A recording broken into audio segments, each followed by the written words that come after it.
வணக்கம் மக்களே! இன்னைக்கு நம்ம என்ன பார்க்க போறோம் அப்படின்னா, இண்டெக்ஸோட அப்டேட். இன்னைக்கு நிஃப்டி 50 பார்த்தீங்க அப்படின்னா, 0.57% அளவுக்கு வந்து அப் ஆயிருக்கு. நிஃப்டி நெக்ஸ்ட் 50 -0.85% அளவுக்கு வந்து டவுன் ஆயிருக்கு.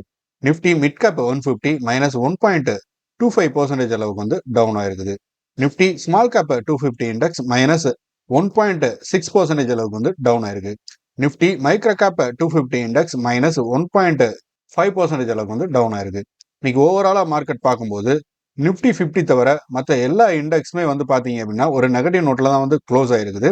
நேத்து எல்லா இண்டெக்ஸுமே வந்து நெகட்டிவ் நோட்ல தான் இருந்தது. இன்னைக்கு நிஃப்டி 50 மட்டும்தான் வந்து ரீபவுண்ட் ஆயிருக்குது. மற்ற எந்த ஸ்டாக்குமே வந்து மற்ற எந்த செக்டாருமே வந்து பாசிட்டிவ் நோட்ல வந்து க்ளோஸ் ஆகல.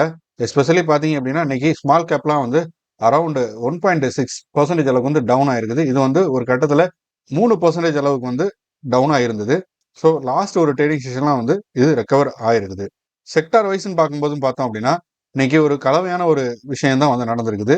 நிஃப்டி 50 இன்னைக்கு ஒரு நல்ல ஒரு ரெக்கவர் ஆனதுக்கான ஒரு காரணம் பார்த்தோம் அப்படின்னா நிஃப்டி ஐடி இண்டெக்ஸ் வந்து இன்னைக்கு நல்லாவே வந்து பெர்ஃபார்ம் பண்ணியிருக்குது.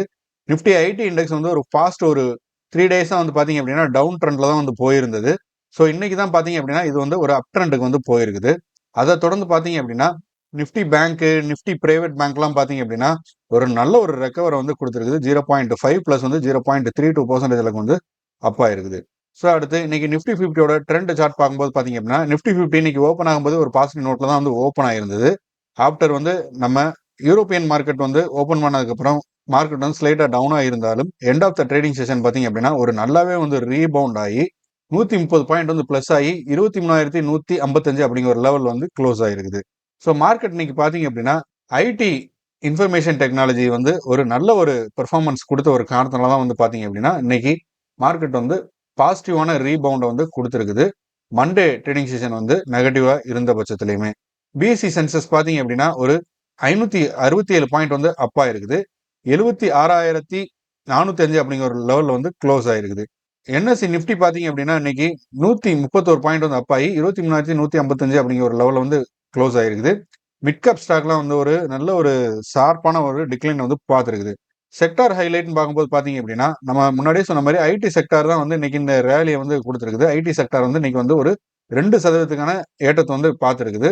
மேஜரா பார்த்தோம் அப்படின்னா இன்ஃபோசிட், டிசிஎஸ், விப்ரோ இந்த கம்பெனியில வந்து இன்னைக்கு ஒரு நல்ல ஒரு ஏற்றத்தை வந்து பார்த்துருக்குது.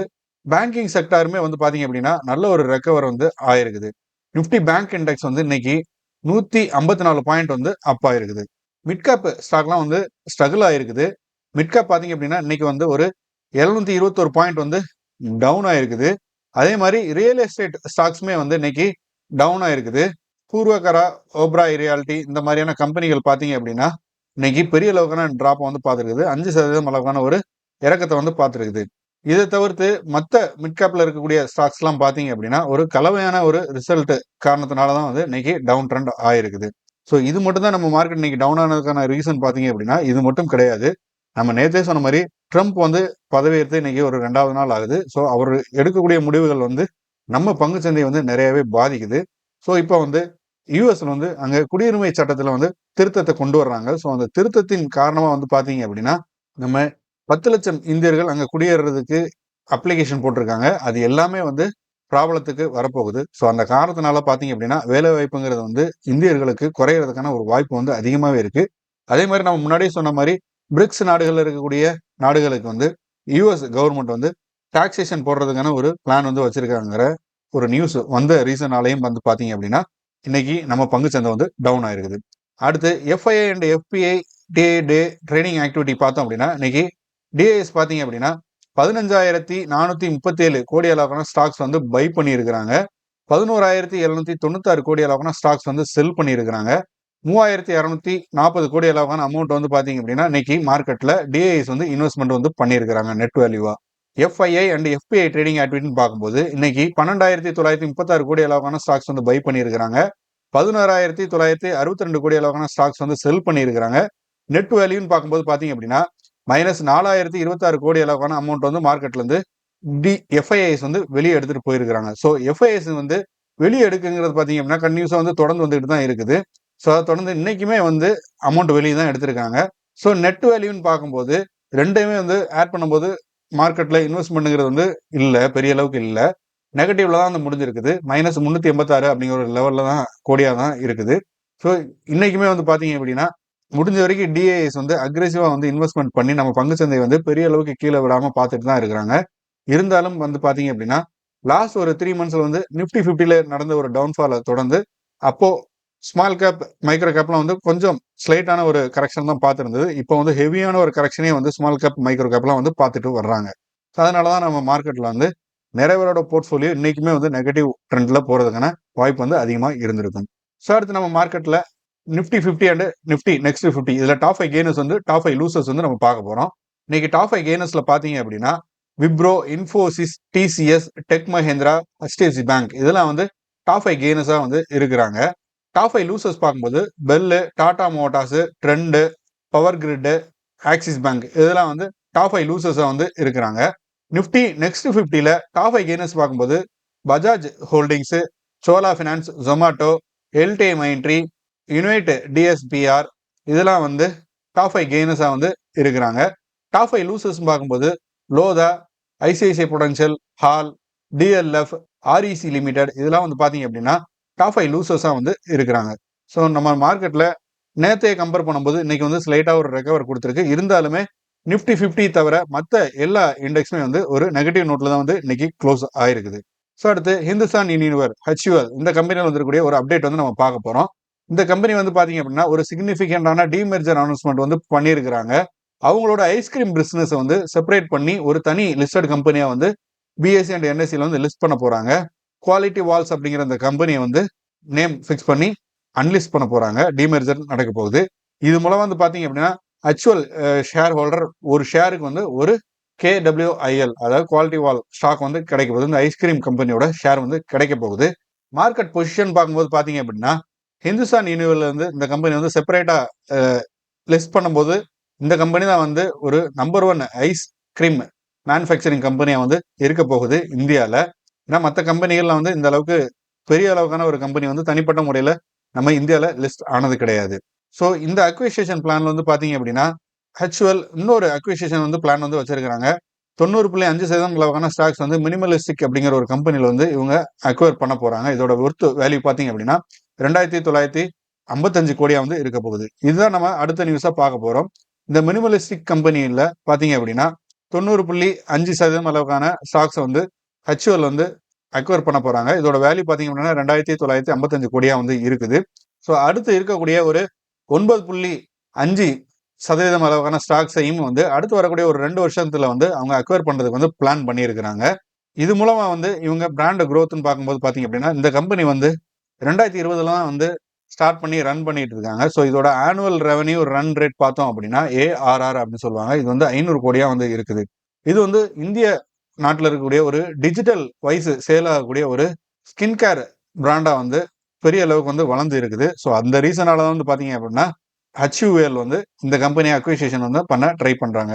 ஸோ இதுல வந்து அடுத்து வரக்கூடிய ஒரு 2 வருஷத்துக்கு வந்து பாத்தீங்க அப்படின்னா இப்ப கரண்டா இருக்கக்கூடிய மினிமலிஸ்டிக் டீம் வந்து அப்படியே தான் இருக்க போறாங்க. அவங்க தான் வந்து இந்த கம்பெனியை லீட் பண்ணி ஆபரேஷன் பண்ணி கொண்டு போக போறாங்க. இது வந்து HULக்கு வந்து ஒரு அவங்களோட எக்ஸ்பென்ஷன் பிளஸ் வந்து நெட்வொர்க் டிஸ்ட்ரிபியூஷனுக்கு வந்து ஒரு உறுதுணையா இருக்கும். ஸோ அடுத்து பார்த்தோம் அப்படின்னா NSEல வந்திருக்கக்கூடிய ஒரு அப்டேட். NSE வந்து பாத்தீங்க அப்படின்னா ஒரு ரிமார்க்கபிளான ஒரு அச்சீவ்மெண்ட்டை வந்து பண்ணியிருக்கிறாங்க. ஒரு மைல் ஸ்டோனை வந்து தொட்டிருக்கிறாங்க. அவங்க வந்து இது வரைக்கும் ஒரு 11 கோடி அளவுக்கான யூனிக் இன்வெஸ்டர்ஸ் வந்து பங்குச்சந்தையில் வந்து வந்திருக்கிறாங்க. இந்த ஜனவரி 20, 2025 டேட்டா வரைக்குமே வந்து பாத்தீங்க அப்படின்னா ஸோ இது வந்து பாத்தீங்க அப்படின்னா லாஸ்ட் ஒரு 5 வருஷத்துல 3.6 மடங்கு வந்து அதிகமாவே இருக்குது. ஸோ இதுல வந்து இன்வெஸ்டர்ஸ் வந்து கான்பிடண்டா இருக்கிறாங்க நம்ம இந்தியன் பங்குச்சந்தையில அப்படிங்கிறது வந்து இது காட்டுது. ஸோ நம்ம பங்குச்சந்தையில வந்து மீடியன் ஏஜ்ங்கிறது பாத்தீங்க அப்படின்னா 32 வயசுக்கு வந்து கீழே குறைஞ்சிருக்குது. ஸோ இது மூலமா வந்து ஏஜ் கம்மியா இருக்கிறவங்க நிறைய பங்குச்சந்தையில பார்ட்டிசிபேட் பண்றாங்கிறது வந்து தெரிஞ்சிருக்குது. பிளஸ் வந்து 30 வயசுக்கு கீழே இருக்கிறவங்க வந்து 40% அளவுக்கு வந்து புதுசா வந்து இன்வெஸ்ட்மெண்ட் வந்து பண்ணிட்டு இருக்காங்க. அதே மாதிரி குறிப்பிடத்தக்க அளவுக்கு வந்து உமன் வந்து இன்வெஸ்ட்மெண்ட் வந்து பண்ணிட்டு இருக்கிறாங்க மார்க்கெட்ல. ஸோ மார்க்கெட் ஆக்சசிபிலிட்டிங்கிறது பாத்தீங்க அப்படின்னா இந்த டிஜிட்டல் ஆக்சஸ் வந்து கிடைச்சதுக்கு அப்புறம் வந்து பங்குச்சந்தையில எல்லாருமே வந்து முதலீடு செய்யறது வந்து இன்க்ரீஸ் ஆயிருக்குது. அதே சமயத்துல நிறைய பேருக்கு வந்து பினான்சியல் லிட்ரஸியுமே வந்து அதிக அளவுக்கு கிடைக்கிறதுக்கான ஒரு வாய்ப்பு அமைஞ்சு இருக்கிற ஒரு காரணத்தினாலையும் வந்து இந்த யூனிக் இன்வெஸ்டர்ஸ் வந்து புதுசா வந்து நிறைய பேர் வந்துட்டு இருக்காங்க. பிளஸ் நம்ம மார்க்கெட்டுமே ஒரு ஸ்ட்ராங்கான பெர்ஃபார்மன்ஸ் வந்து லாஸ்ட் இயர் கொடுத்திருந்தது. ஸோ இந்த இயர் தான் வந்து பாத்தீங்க அப்படின்னா ஒரு லாஸ்ட் ஒரு 4 மந்த்ஸாவே வந்து நெகட்டிவ் நோட்ல டவுன் ட்ரெண்ட்ல போயிட்டு இருக்குது. ஸோ இருந்தாலுமே நம்ம மார்க்கெட்டுக்கு வந்து ஃபியூச்சர்ல இன்னும் நல்ல ஒரு பெரிய அளவுக்கான ஒரு growth இருக்குங்கிற ஒரு கான்ஃபிடென்ட்னால தான் வந்து கண்டினியூஸா வந்து நிறைய பேர் இன்வெஸ்ட்மெண்ட் வந்து பண்ணிக்கிட்டு இருக்காங்க. ஸோ அடுத்து பந்தன் பேங்க் இந்த கம்பெனில வந்திருக்கக்கூடிய ஒரு அப்டேட். இந்த கம்பெனிக்கு பாத்தீங்க அப்படின்னா ஒரு பே அவுட் கிளைம் வந்து உங்களுக்கு கிடைச்சிருக்குது CGFMU ஸ்கீமுக்கு கீழே. இதுல வந்து பாத்தீங்க அப்படின்னா இவங்க வந்து ஒரு 289 கோடி அளவுக்கான கிரெடிட் வந்து ரிசீவ் பண்ண போறாங்க. இது இவங்க கேரண்டியா வந்து மைக்ரோ யூனிட் ஸ்கீமுக்கு வந்து கொடுத்திருந்த அமௌண்ட் தான் இது இப்போ உங்களுக்கு ரிட்டர்னா கிடைச்சிருக்குது. ஸோ இதுல இவங்க வந்து பாத்தீங்க அப்படின்னா இது வரைக்கும் இவங்க கிளைம் பண்ண அமௌண்ட்டுங்கிறது டோட்டலா 1231 கோடியா வந்து இருக்குது. இதுல இவங்க 916 கோடி அளவுக்கு வந்து ஆல்ரெடி டிசம்பர் 2020 வந்து பாத்தீங்க அப்படின்னா கிளைம் பண்ணிட்டாங்க. பேலன்ஸ் இருக்கக்கூடிய அமௌண்ட்டை தான் வந்து இப்போ கிளைம் பண்ணியிருக்கிறாங்க. ஸோ இந்த ஸ்டாக்கோட பர்ஃபார்மன்ஸ் பார்க்கும்போது இந்த ஸ்டாக் வந்து இன்னைக்கு வந்து ஒரு 1% லோவில் வந்து ட்ரேட் ஆகிட்டு இருக்குது. இப்போ கரண்டா வந்து இது 148 ரூபா அப்படிங்கிற ஒரு லெவலில் வந்து ட்ரேட் ஆகிட்டு இருக்குது. ஸோ மார்க்கெட் இந்த ஜனவரியில் வந்து பாத்தீங்க அப்படின்னா இந்த ஸ்டாக் வந்து ஒரு 7% அளவுக்கான டிக்ளைன் வந்து பார்த்துருக்குது இந்த 2025. ஸோ அடுத்து பாரத் பெட்ரோலியம் இந்த கம்பெனியில் வந்திருக்கக்கூடிய ஒரு அப்டேட். இந்த கம்பெனி வந்து பாத்தீங்க அப்படின்னா ஒரு ஆயில் அண்ட் கேஸ் ரிசர்வ் டெவலப்மெண்ட்டுக்காக இந்தோனேஷியாவில் வந்து பெரிய அளவுக்கான இன்வெஸ்ட்மெண்ட் வந்து பண்ண போறாங்க. பிபிசிஎல் போர்டு வந்து பாத்தீங்க அப்படின்னா ஒரு $121 மில்லியன் அளவுக்கான இன்வெஸ்ட்மெண்ட் பிளான் வந்து ரெகுலேட்டரி அப்ரூவலுக்கு வந்து பெண்டிங்ல வச்சிருக்காங்க. ஸோ இது மூலமா வந்து அவங்களோட ரிசர்வ் கெப்பாசிட்டியை இன்க்ரீஸ் பண்றதுக்கு வந்து பாக்குறாங்க. ஸோ இந்த ப்ராஜெக்டை வந்து பாரத் பெட்ரோலியம் ரிசோர்ஸ் லிமிடெட் அதாவது BBRL அப்படின்னு சொல்லுவாங்க. இவங்க தான் வந்து இந்த ப்ராஜெக்டை எக்ஸிக்யூட் பண்ண போறாங்க. இது வந்து பாத்தீங்க அப்படின்னா பிபிசிஎல்லோட முழு சப்சிடரியா வந்து இருக்கக்கூடியது. ஸோ இந்த இந்த நுணுக்கா பிளாக் வந்து பாத்தீங்க அப்படின்னா 16.23% அளவுக்கான இன்ட்ரெஸ்ட் வந்து பிபிசிஎல் வந்து ஹோல்ட் பண்றாங்க. ஸோ பிபிசிஎலோட பர்ஃபார்மன்ஸ் பார்க்கும்போது இது வந்து 94% அளவுக்கான நெட் ப்ராஃபிட் வந்து Q3ல வந்து இன்க்ரீஸ் ஆயிருக்குது.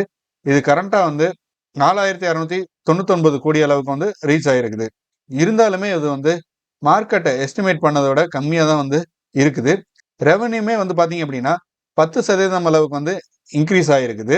டோட்டலா இந்த ஸ்டாக்கோட கேபிட்டல்ங்கிறது பாத்தீங்க அப்படின்னா 1.13 லட்சம் கோடியா வந்து இருக்குது. ஸோ நம்ம பங்கு சந்தைங்கிறது வந்து இன்னைக்கு டிராஸ்டிக்கா வந்து டவுன் ஆயிருக்குது. நிப்டி 50ல நடந்த கரெக்ஷன் அளவுக்கு மற்ற இண்டெக்ஸ்ல வந்து கரெக்ஷன் பெரிய அளவுக்கு வந்து நடக்கல. 10% தான் வந்து நடந்திருந்தது. இருந்தாலுமே இண்டெக்ஸ்லாம் பாத்தீங்க அப்படின்னா லாஸ்ட் ஒரு 3 இயர்ஸ்ல 30, 50 ஏன் 80% அளவுக்கு கூட வளர்ச்சியை பார்த்திருந்தது. ஸோ அதுல வந்து ஒரு 10% தான் வந்து லாஸ்ட் ஒரு 4 மந்த்ல நடந்த கரெக்ஷன்ல நிப்டி 50 தவிர்த்து நிப்டி ஸ்மால் கேப் மைக்ரோ கேப்லாம் வந்து 10% அளவுக்கான கரெக்ஷன் தான் பார்த்திருந்தது. பட் இப்ப தொடர்ந்து பார்த்தோம் அப்படின்னா இது 10%க்கு மேலேயும் தாண்டி இந்த லாஸ்ட் ஒரு 1 மந்த்ல நடந்தக்கூடிய கரெக்ஷன்ங்கிறது நடந்துட்டு இருக்கு. ஸோ இந்த கரெக்ஷன்ங்கிறது வந்து பாத்தீங்க அப்படின்னா நம்ம மார்க்கெட்டுக்கு நல்லதுதான். ஸோ இந்த கரெக்ஷன்ல நம்ம நல்ல வேல்யூஷன்ல இருக்கக்கூடிய ஸ்டாக்ஸையும் கன்சிடர் பண்ணணும். ஸோ மியூச்சுவல் ஃபண்ட்ல இன்வெஸ்ட்மெண்ட் பண்றவங்களும் வந்து கணிசமான அமௌண்ட்டை வந்து பெர்சன்டேஜ் வைஸா ஸ்பிளிட் பண்ணி இன்வெஸ்ட் பண்ணாங்க அப்படின்னா மார்க்கெட் அடுத்து அப்சைடு போகும்போது கண்டிப்பா நல்ல ஒரு ரிட்டர்ன் வந்து அவங்க பாக்குறதுக்கான ஒரு வாய்ப்பா வந்து இருக்கும். ஸோ மார்க்கெட்ல இந்த வொலட்டாலிட்டிங்கிறது வந்து அடுத்து பிப்ரவரியில வரக்கூடிய நம்ம ஃபினான்ஷியல் மினிஸ்டர் பட்ஜெட் தாக்கல் பண்ற வரைக்குமே வந்து இந்த வொலட்டாலிட்டி இருக்கும். ஸோ அது எப்போ வந்து முடியுதோ பிப்ரவரி மிட்ல இருந்தே வந்து பாத்தீங்க அப்படின்னா இந்த வொலட்டாலிட்டிங்கிறது வந்து குறைஞ்சிரும். மேக்சிமம் அந்த அளவுக்கு வந்து கரெக்ஷன்ஸ் வந்து வேகமா நடக்கிறதுக்கான ஒரு வாய்ப்பு வந்து அதிகமாவே இருக்குது. ஸோ அதை தொடர்ந்துமே வந்து மார்ச் மிட் அப்புறம் வந்து பாத்தீங்க அப்படின்னா வொலட்டாலிட்டிங்கிறது கொஞ்சம் ஸ்லைட்டா இருக்கும்.